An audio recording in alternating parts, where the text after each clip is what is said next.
we're going to be looking at more hamstring work and also some degree of hip work as well in there. So you might need a yoga block if you've got one, and a Dynaband for a few of these poses. Obviously, if you know you've got the flexibility, then you can just use your hands. But if you haven't got these, then a book would work, or something like tights or a jumper would also have the same effect. Okay, so just be creative.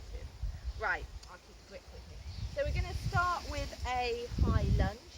So you're going to bring your left foot forward, right foot back, and when you try and get the right alignment, try and start with the feet hip distance apart, tuck the tailbone under, and then step that back foot back. The further you are away, the less stable you will be, so just bear that in mind. So from here, we're going to reach the arms up above the head.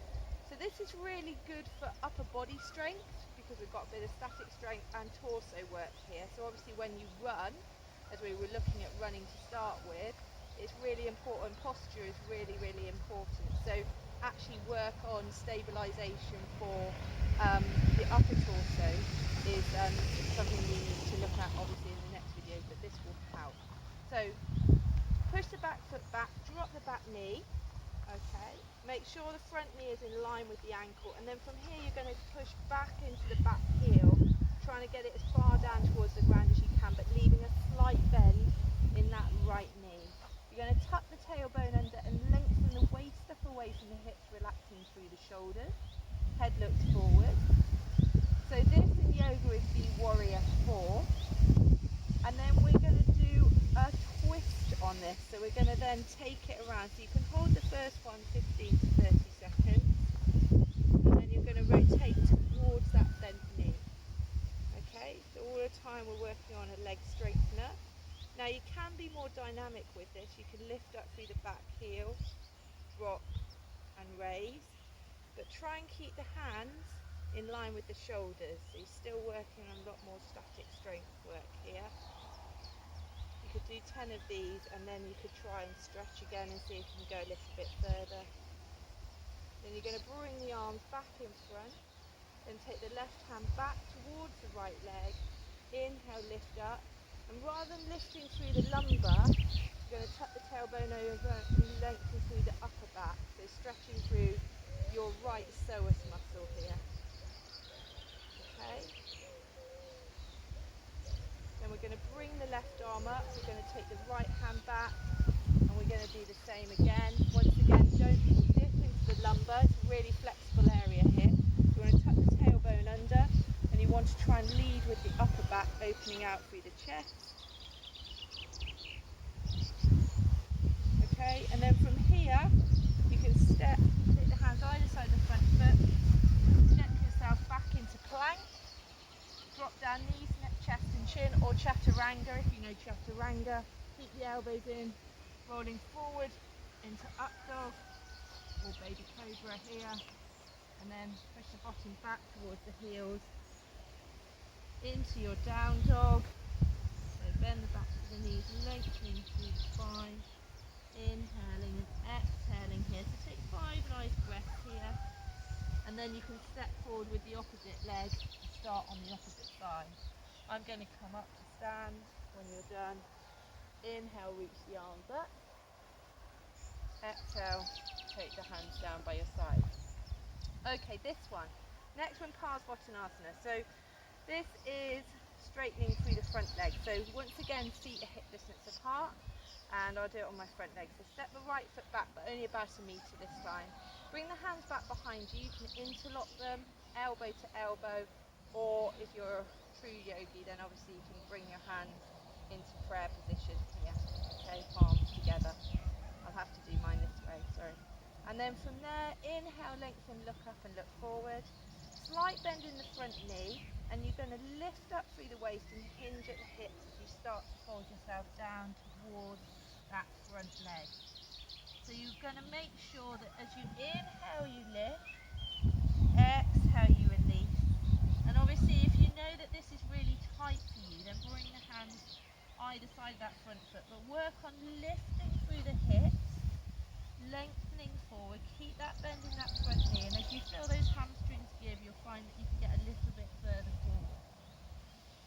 Okay, so variations here.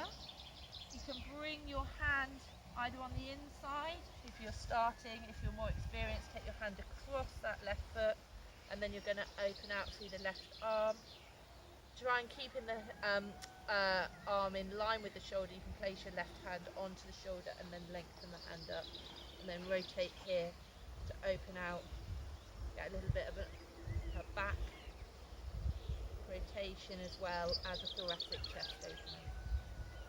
And then you're going to bring yourself back to the start. Inhale here. If you can, bringing the hands together, come all the way up, and then step yourself back and go into the opposite side. Okay, next one, we're going to work on a little bit of, we're going to work on another leg strengthener with a little bit of a hamstring. I'm going to do it on my right this time. But you're going to step the leg back, and this one you might, well, with all of them you might need the brick. If you do need the brick, you can have it slightly in front and to the side of you. If you don't, you're going to come forward, lift up through your left leg, take your hand towards the ground, slightly to the side of your right foot.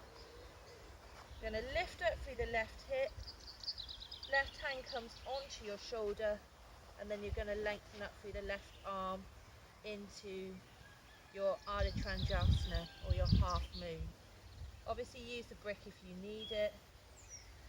And if you feel stable here, the most important thing is you look down the body and you can see the foot.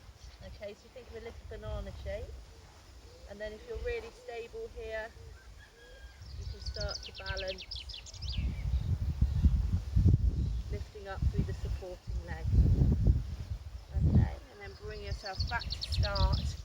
Do the same on the opposite side. Last one I'm going to show you is a leg one, more of a hamstring stretch. So once again a balance.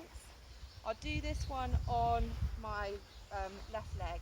So I'm going to lift up through my right leg, and if it's easier you keep the knee bent. If you know the hamstrings are tight, you can bring your left hand towards the outside of the right knee.